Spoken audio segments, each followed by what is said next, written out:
Welcome back to By Any Means Necessary on Radio Sputnik here in Washington, D.C. I'm your host, Eugene Puryear, here with Sean Black. And as always, we're your guide to connecting the political, social, and economic movements shaping. And we are back here turning our attention to the island of Haiti, and we are very happy to be joined for this conversation by Kim Ives, who's the editor of the English section of Haiti Liberté. Kim, thank you so much for being back with us here on the show. Thanks a lot, Eugene. Now, Kim, Haitian President Jovenel Moïse has replaced the Haitian National Police Chief, Michel Ange Gedeon, with his former number 2 man, Normil Rameau. And I believe this comes within the context of some tension between Gedeon and Moïse. So I was wondering if you could sort of begin by telling us why it's relevant for the police chief to be replaced in this way, and what the connection is here to the broader political situation in Haiti. Well, Michel Ange Gedeon was at odds really with Moïse over a lot of the demands Moïse was making on him to use the police more aggressively, not just against protesters and demonstrators who have been in the streets speaking out against the corruption in Haiti, which has reached new heights under Jovenel Moïse, but also with just attacks on his political opponents. And Gedeon himself was trying to be some kind of professional, we could say, trying not to get caught up in the political struggle in Haiti. But this became the reason for his downfall, really. When his term was up on August 23rd, Jovenel Moïse basically chose the number 2, a fellow called Normil Rameau, who appears to be somewhat of the same sort of quote-unquote professional policeman. And we'll see. He's just an interim chief at this point. But we, have been watching closely the struggle between Gedeon and Moïse. And so his dismissal or his non-renewal is not really a huge surprise. Yeah, and Kim, we had you on the show, I believe, a little earlier this year, talking about a pretty wild situation, honestly, in terms of mercenaries, some of them from the U.S. In Haiti, basically trying to help with the theft of millions of dollars from the Haitian bank. And so when we talk about the struggle between Gedeon and Moïse, how was that dynamic sort of caught up in that mercenary affair? Well, I thought that was really one of the most telling episodes of it, and one that, since we were down there covering that closely, got to see sort of firsthand that the president put huge pressure on Gedeon to release these mercenaries simply through the pressure of his officials. And these 7 mercenaries, again, and you can read about this on the Haiti Liberté website in the article about Gedeon's dismissal, and also in the piece we did back in March with the Intercept on the arrest of these 7 mercenaries. Jovenel had his people call Gedeon and basically browbeat him, trying to have him just release these 7 guys. And Gedeon refused, to his credit. And he said he can't do that. He said that has to be done through the state prosecutor's office, through a judge. And so it was really quite a standoff between them. They ended up doing an end run around Gedeon, going to the chief of the police station where they were held, and they were yanked out of there. So it goes to show that in that sort of chaotic situation in Haiti, it's fairly easy to undermine even a police chief who did not sign off on these guys being whisked out of the country via the U.S. Embassy's direct appeal to the head of the police station where the 7 mercenaries were being held.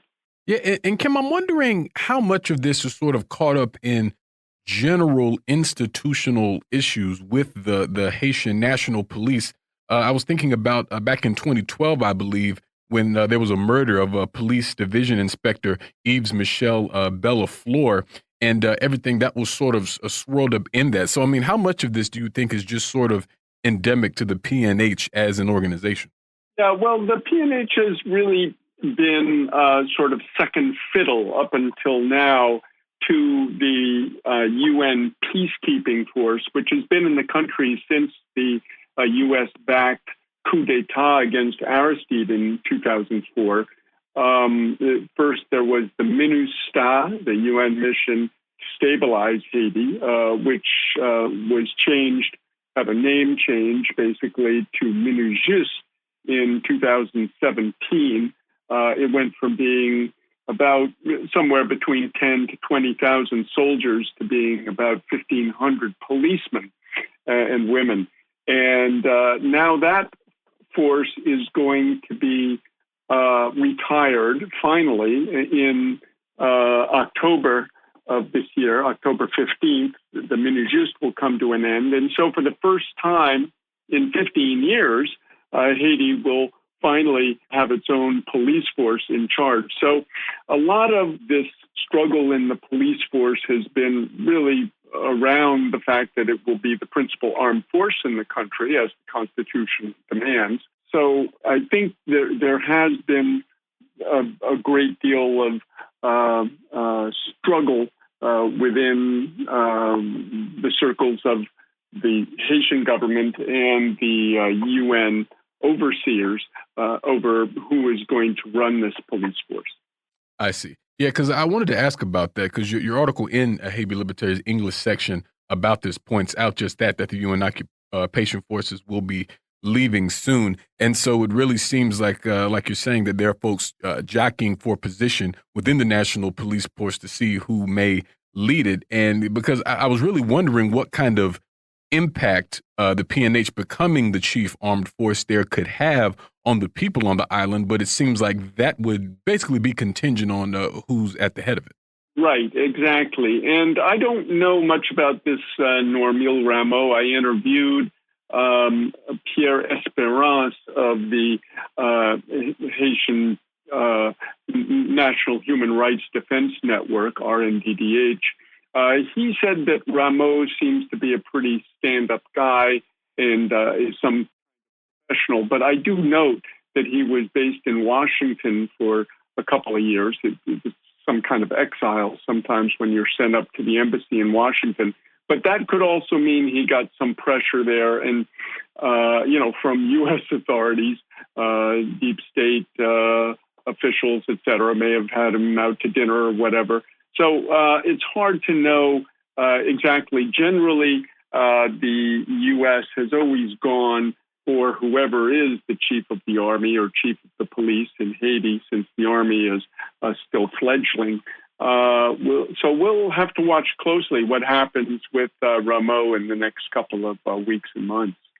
Definitely. And a little earlier, you mentioned the protests, the mass demonstrations in the streets in Haiti calling for the ouster of Jovenel Moïse. And just recently, Moïse gave an interview to the Associated Press saying that he would respect the findings of an ongoing corruption investigation into him. This is, involving companies belonging to Jovenel Moïse that are accused of stealing millions of dollars of the Petrocaribe money made available by the Venezuelan government. But even though he intends to respect the findings, according to him, he fully intends to serve out the remainder of his term. And so basically, Jovenel's saying that even if he's found compliant in this theft, that he still will not resign. And so it really just seems that Moïse isn't willing to budge, to say the very least here, despite everything swirling around him. Right. Well, you have to realize that his being president is kind of his principal umbrella from being charged. He has immunity as the president, but once he isn't president, he can be arrested in a heartbeat. The situation is very grave, though, and I think even the U.S. Embassy and State Department is probably wringing their hands about the situation. Inflation is at 20%. You have a $400 million budget deficit. This is in a country with a GDP of $9.6 billion last year.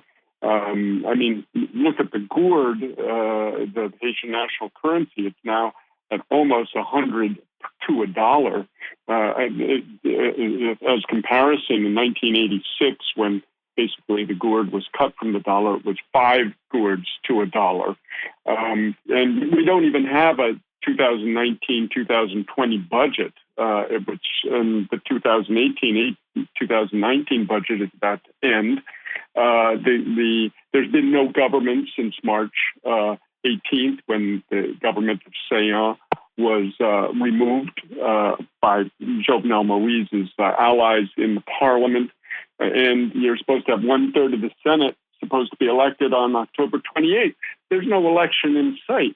And this is kind of setting it up for January 2020, where the parliament will expire completely, and at which point Jovenel Moïse will be ruling by decree. So he may be looking to get to that point in January 2020, where essentially he'll have free reign. But it's becoming so clear. I mean, this report in May 31st of 2019 by Haiti's Superior Court of Auditors and Administrative Disputes, the CSCCA, essentially found that Moïse double-dipped. He had 2 companies got a contract to fix the same stretch of road, which they never fixed. They got about $1.6 million, and they didn't do anything with it. And so, and even worse than that, they were given money. They were advanced money, even before they had signed a contract, even before a bid was made on the contract. They were given $360,000. So he's really been caught with his hand, as they say, in the cookie jar, and so he's keeps saying, "Oh yes, I'm going to abide by whatever the court rules," but he's going to stay president, so he can't be arrested on the basis of what they find. Yeah, and what this all makes me wonder, Kim, when you describe the conditions and how things are becoming even more sharp in terms of what's happening in Haiti. I mean, do you foresee that the U.S. government continues its support of Moïse? Do you think that perhaps there's a thought in some elements that it may be best to somehow remove him if it means sort of forestalling outright insurrection? Or how do you see sort of the relationship between Moïse and Washington playing out in the near future here? The problem is they're happy that Moïse can now be used against the government of Venezuela. They're in the OAS. They're voting to say that Nicolas Maduro is not the genuine president of Venezuela. So they've been pleased with that. That's been since January of the year. But the hand-wringing is definitely reaching points of alarm. I'm sure there's some working groups sitting somewhere thinking, who can we get to replace Moïse, and how can we do it without losing control of the situation? Because the revolutionary pressure from below is so great. The opposition parties have been meeting. They just had a meeting this past week out in the area called Papai on the Central Plateau, where all the different opposition groups got together and sat down. The thing kind of broke down in squabbling because one group didn't want to accept the other group's formulations. But there is tremendous pressure, and any change of horses that would happen at this time risks a revolutionary upsurge, which might pop through the cracks, as it were. So, yes, I think the U.S. is definitely worried that the thing could get out of control, especially since Jovenel Moïse is not, it already is out of control. He's not controlling anything. The country is practically without leadership. He has no authority in any realm. And so we're not sure how this will go down. Maybe they'll just try to ride out the storm and get to January 2020, which is only 4 months from now, and he'll have a little less pressure, at least in terms of parliament. But we have simply to expect in this coming fall period.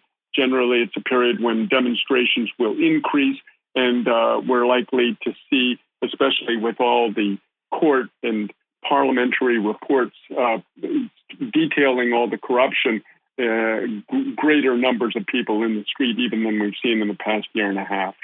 Wow. Yeah, and that really touches on my next question, Kim, when you talk about that revolutionary pressure from below in the streets in Haiti and how there's, sort of organizing happening at different levels in terms of different opposition parties trying to develop an electoral counterforce to Moise, as well as sort of the kind of ongoing grassroots demonstrations that we've been seeing here recently. So according to what you're saying, it seems as though in terms of how the year goes on, we may very well see not only an ongoing instance of continued demonstrations, but perhaps even them growing larger.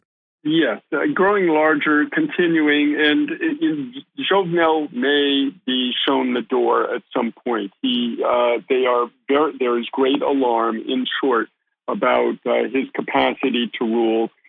Even his former allies, these are sort of renowned mafia henchmen, people like Joseph Lambert, Senator Yuri Latortue, Gabriel Fortuné from the south, a number of others. They're all fleeing the sinking ship, and they're starting to call him crazy. Ido Zeni, the head corrupt politician of Jacques Mel, him a sort of a crazy, I don't know how to translate it in English, but a sweet, crazy guy. So you have even the scoundrels who were supporting him before are backing away from him. So this is a very bad sign, and I'm sure the U.S. Embassy and State Department are looking at that with great alarm. Yeah, no, well, as they perhaps well should. Nevertheless, really appreciate you, as always, Kim, helping us sort through a number of these issues. We're going to have to leave it there for now. We're going to move to a break here on By Any Means Necessary on Radio Sputnik in Washington, D.C. We'll be back. Stay with us. By any means necessary.